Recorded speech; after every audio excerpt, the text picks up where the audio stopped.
Hi friends, I'm back. Happy Saturday.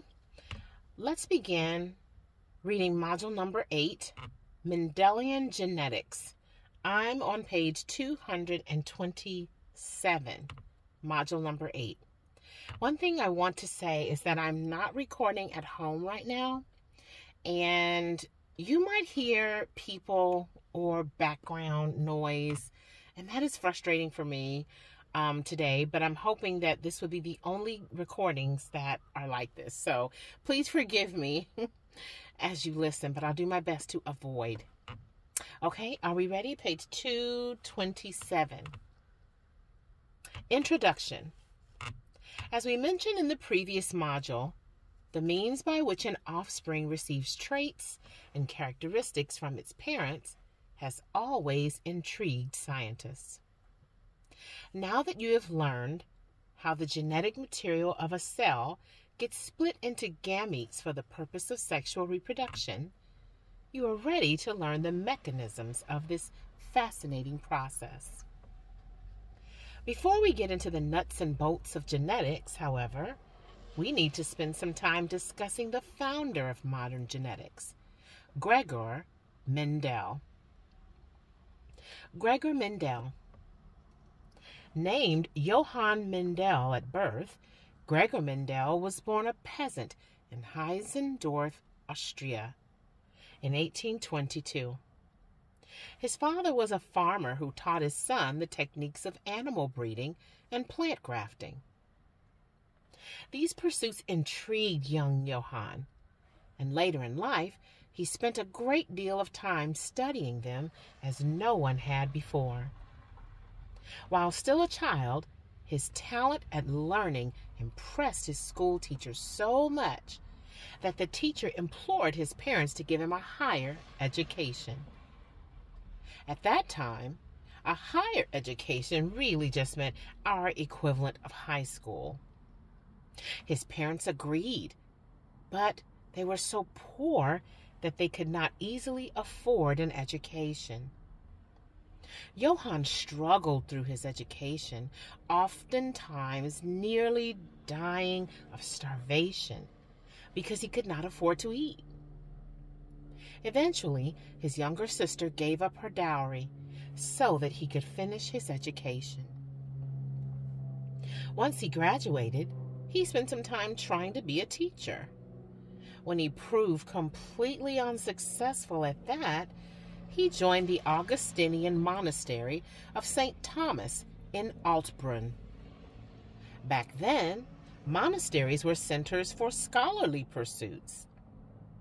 This particular one had a great reputation for scientific achievement, so Mendel was happy to join. When a monk joins the Augustinian order, he must choose a new name. That was when Johann Mendel became Gregor Mendel. While he was at the monastery, Gregor tried again to be a teacher. When he took the examinations to qualify, however, he failed. Nevertheless, one of his examiners, Andreas Baumgartner, was impressed by his originality of thought, and he pulled some strings to get Gregor admitted to the University of Vienna.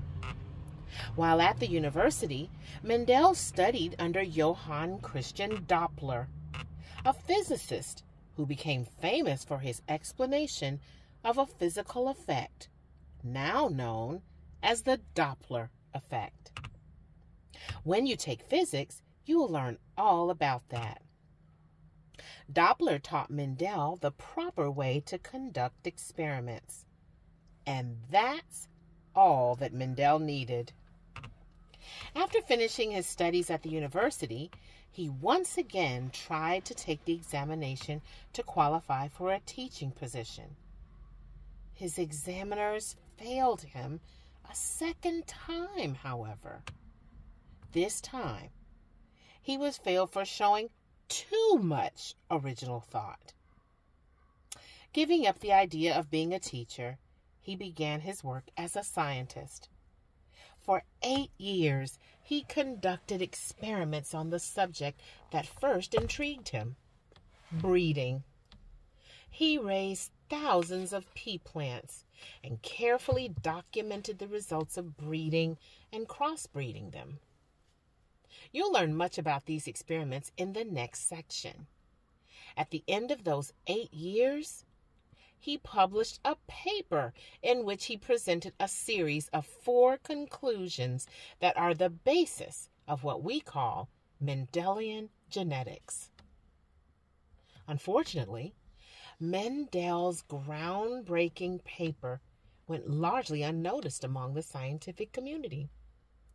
In addition, Mendel had to give up his scientific endeavors shortly after writing the paper because he became embroiled in a political controversy. The government decided that it would tax monasteries, and Mendel thought that this was an attack on religious freedom. As a deeply committed Christian, he bitterly opposed the government's idea and spent most of the rest of his life fighting against the taxation. Since he was so involved in this political struggle, he had no time for his scientific work. When he died in 1884, no one knew the significance of his experiments. Nevertheless, by the 1930s, his work was well known throughout the scientific community, and today he is known as the father of modern genetics. Gregor Mendel's life story is inspiring on several levels. It shows what can happen when a person has a true desire to learn. Mendel was willing to sacrifice eating in order to pursue an education. As a result, he unlocked one of the deep mysteries of God's creation. Mendel's story also shows that when you fail, you should not give up. Mendel failed his teaching examination twice. Nevertheless, he taught the worldwide scientific community about a process that has fascinated biologists for hundreds of years. Finally, his willingness to put all of that away in order to defend the faith against an attack from the government shows that Mendel had the proper set of priorities. He put his faith in Christ above everything. Mendel's experiments. During his 8 years of scientific work, Mendel studied the breeding of pea plants. He noticed that pea plants had certain definable characteristics that seemed to change from plant to plant. For example, some pea plants were tall, about 6 feet high, and others were short, about 1.5 feet high. In some pea plants, the flowers grew along the sides of the plants. These are called axial flowers, while in others, flowers grew on top of the plant. These are called terminal flowers. Pea pods produced by some pea plants were green, while those produced by others were yellow. In the same way, some pea plants produced yellow peas, and some produced green ones. In addition, some plants produced wrinkled peas, while others produced smooth peas. Mendel noticed that some plants bred so as to produce offspring with the same characteristic. For example, some tall plants would always give rise to other tall plants. When this happens, we say that the tall plant has bred true. True breeding. If an organism has a certain characteristic that is always passed on to its offspring, we say that this organism bred true with respect to that characteristic. Mendel noticed that not all plants bred true. Some tall plants would produce a short plant every now and again. Mendel decided that the tendency for some plants to breed true while others do not was the key to understanding the mysteries of reproduction. With this thought in mind, Mendel came up with an ingenious set of experiments. He took a tall pea plant that always bred true and allowed it to sexually reproduce with a short pea plant that also always bred true. No matter how many times he did this, the offspring of such a union were always tall plants. Now, most people might think that the sexual reproduction of a tall plant and a short plant would result in a medium-sized plant. This, however, is not the case. Mendel noticed that with the other definable characteristics listed above, the outcome was similar. Figure 8.1 compiles the results of this portion of Mendel's work. Notice that in each experiment shown in Figure 8.1, the definable traits did not mix. A short true breeding plant bred with a tall true breeding plant did not produce a medium-sized plant. Instead, a tall plant was always produced. If a true breeding plant that produced smooth peas was bred with a true breeding plant that produced wrinkled peas, the result was not a plant that produced partly smooth, partly wrinkled peas. Instead, such a union would always result in a plant that produced smooth peas. One interesting fact about pea plants, and many other plants as well, is that they can be self-bred. In other words, a pea plant can actually sexually reproduce with itself. Now, the details of how this happened will be left to a discussion of plants in a later module. For right now, just accept this startling revelation and realize that the process of a plant sexually reproducing with itself is called self-pollination. Mendel extended his studies by using this property of plants. He decided to see what would happen when the offspring produced in the experiments described in Figure 8.1 were self-pollinated. When he tried this, an amazing thing happened. The majority of the offspring produced had the same definable trait as the parent. However, a minority of the offspring had the other trait. Thus, if the tall plants produced in the first experiment were self-pollinated, 75% of the offspring produced were tall.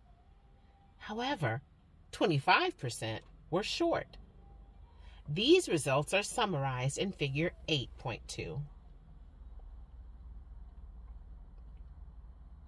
These two sets of experiments led Mendel to develop 4 principles of genetics. 1. The traits of an organism are determined by packets of information called factors. 2. Each organism has not one, but 2 factors that determine its traits. 3. In sexual reproduction, each parent contributes only one of its factors to the offspring. And 4. In each definable trait, there is a dominant factor. If it exists in an organism, that trait determined by that dominant factor will be expressed. How do these principles help explain the data that Mendel collected? Well, Mendel assumed that if a pea plant always breeds true, it must have 2 factors that are identical. In other words, if a tall pea plant always produces tall offspring, it must have 2 factors that correspond to the trait of being tall. A short plant that always produces short plants must have 2 factors that correspond to the trait of being short. Since each parent has 2 of the same factor, they always contributed that factor to the offspring. Thus, the offspring produced when a true breeding short plant was bred with a true breeding tall plant, would always have one factor that corresponded to being tall and one factor that corresponded to being short. By further assuming that the factor corresponding to being tall was dominant, each offspring would be tall because each offspring had that dominant factor. This kind of reasoning explained all of Mendel's observations in his first set of experiments. We are virtually certain that the previous paragraph was rather confusing to you, so we now want to explain it a different way. Suppose we represented these factors with letters. Let's say that a capital T represents the factor that tells a plant it will grow tall.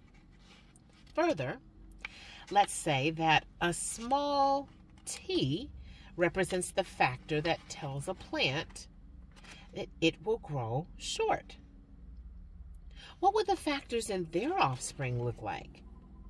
Study the figure below. Before we explain the figure, we want to tell you why we chose capital T to represent tall and a small t to represent short. We did that because we are going to assume that the factor for tallness is dominant. The capital T will help us keep that in mind. We could have used S for the factor that represented short, but we wanted to make it clear that these two factors affect the same trait. Thus, we kept the letters the same and just made the dominant one capital. Now look at the labels in the figure. A true breeding tall pea plant must have two factors that both tell it to grow tall. Thus, we represent its factors as TT, capital T, capital T, in the figure. The true breeding short plant must have two factors telling it to grow short. Thus, we represent its factors as little t in the figure. To make it easier to track where the factors come from, we have colored the tall parent's factors blue and the short parent factors red. Now suppose these two plants were bred and produced 4 offspring. According to Mendel's principles, each parent will donate one factor to each offspring. Thus, each offspring must receive a blue capital T factor from the tall parent and a red little t factor from the short parent. Their factors then are all capital T blue, little t red. Well, since the factor for tallness, T, capital T, is dominant, that trait will be expressed in every offspring that has it. Since each offspring has a dominant factor, each offspring will be tall. Now you see why Mendel's principles explain the data in the first experiment. Well, what about the data in the second experiment? In that experiment, each of the offspring represented in figure 8.3 was self-pollinated. If one of the offspring in figure 8.3 is self-pollinated, it is like having two parents, each with the same set of factors, capital T, small t. Thus, we now get the situation shown in the figure below. In this figure, each parent's factors are once again drawn as either red or blue.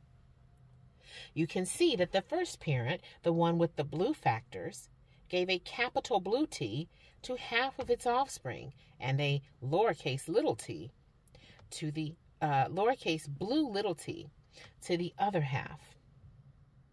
In the same way, the other parent gave a capital T that's red, a red capital T, to its half, or to half of its offspring, and a red lowercase t to the other half. As a result, one of their offspring has capital T as its factors. Obviously, then, this plant will be tall. Two of the remaining offspring have capital T lowercase t as their factors. Since the capital T is dominant, they will be tall as well. The final offspring, however, inherited a T from each parent. As a result, it has the factors lowercase t, or, as I said earlier, little t. Thus, the plant will be short because it has only the factors that tell it to grow short and no dominant factor telling it to grow tall. Now, do you see how Mendel's 4 principles can explain all of his experiments? Despite the fact that we've learned a great deal more about genetics since Mendel's time, these 4 principles are still the foundation of the science. This should give you a strong appreciation for Mendel's creativity and scientific ability.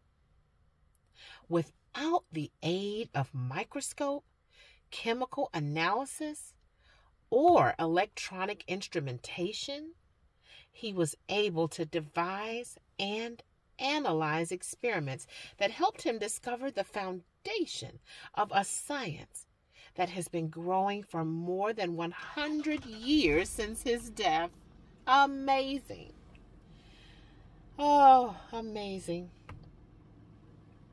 Updating the terminology. As we said before, Mendel's work is still used today as the foundation of Mendelian genetics.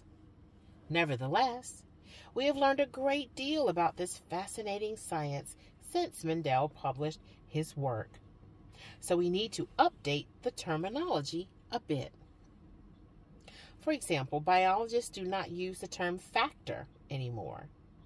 We now know that the packets of information that Mendel envisioned are genes.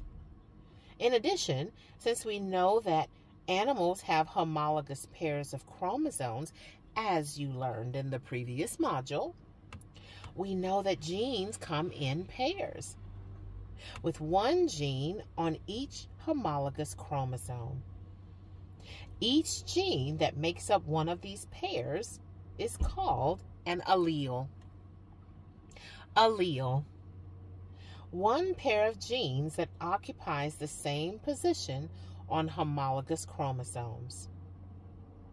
Thus, Mendel's factors are now called alleles. Each definable trait has 2 alleles that help determine it, and they can each be represented by a letter. When we put 2 alleles together, capital T, lowercase t, for example, we say that we are describing a genotype. Genotype. 2-letter set that represents the alleles an organism possesses for a certain trait. When we presented the offspring in figure 8.3, the capital T, lowercase t we use to represent them is called their genotype. So by presenting the genotype of an organism, we're telling you what alleles an organism has on its homologous chromosomes. We learned in figure 8.4 that different genotypes can result in apparently identical organisms. After all, in figure 8.4, one of the offspring had capital T as its genotype, and 2 others had capital T, lowercase t as their genotype. Nevertheless, all 3 of those plants were of exactly the same height. We determined that was the case because the capital T allele was dominant. Thus, if a plant has just one capital T in its genotype, it will be tall. Well, the expression of an organism's genotype is called the phenotype. Phenotype, the observable expression of an organism's genes. Thus, there are two phenotypes possible in Figure 8.4, tall and short. That's how the genes studied in Figure 8.4 are expressed. The genotypes T and T lowercase t end up resulting in the same phenotype, tall. The genotype lowercase t results in the other phenotype, short. We can therefore say that a phenotype is the outward expression of an organism's genotype. Since the genotypes T and T lowercase t result in the same phenotype, tall, we have developed terminology to separate these two genotypes. When a genotype is composed of identical alleles, T, or lowercase t, for example, we say that the genotype is homozygous. Homozygous. When a genotype has mixed alleles, T, lowercase t, for example, we say that it is heterozygous. Homozygous genotype, a genotype in which both alleles are identical. Heterozygous, a genotype with two different alleles. We need to clarify two things before we go any further. First of all, there's no such thing as a lowercase t, capital T genotype. This is because we have no way of knowing which chromosome in which a homologous pair of chromosomes. Let me read that again. This is because we have no way of knowing which chromosome is which in a homologous pair of chromosomes. Thus, in a heterozygous genotype, we always write the dominant allele first. Secondly, if we call the capital T allele dominant, what do we call the lowercase t allele? We call it the recessive allele. Dominant allele, an allele that will determine phenotype if just one is present in the genotype. Recessive allele, an allele that will not determine the phenotype unless the genotype is homozygous in that allele. Now we realize that this is probably a lot of terminology to throw at you in one section, but it is important that you master it before you go any further. Therefore, look over the definitions again and make sure that you understand them. Then, to help you familiarize yourself with the terminology some more, read the set of statements on the next page, which restates Mendel's principles in modern terminology. A restatement of Mendel's principles. 1. The traits of an organism are determined by its genes. 2. Each organism has two alleles that make up the genotype for a given trait. 3. In sexual reproduction, each parent contributes only one of its alleles to its offspring. And 4. In each genotype, there is a dominant allele. If it exists in an organism, the phenotype is determined by that allele. Now that you know Mendel's principles using updated terminology, you need not remember the ones using his older terminology. We will refer only to these from now on. Before we finish this section, we need to make sure that you understand how the information you have learned in this module relates to meiosis, which you learned about in the previous module. Remember, the reason animals have two alleles for each genetic trait is because they have diploid cells. Thus, they have homologous pairs of chromosomes. In sexual reproduction, however, each parent contributes only one allele to the offspring. This is why meiosis takes diploid cells and makes them haploid. The process of meiosis separates the homologous pairs, separating the alleles from each other. Thus, each gamete produced has only one allele for each trait. When the male gamete, sperm, fuses with the female gamete, egg, and fertilization takes place, the resulting zygote then has two alleles, one from the father and one from the mother. Okay, friends, I'll see you in just a little bit with part 2. We'll pick up here in the middle of page 235 when we come back. All right, love you guys. Hope all is well. Happy New Year.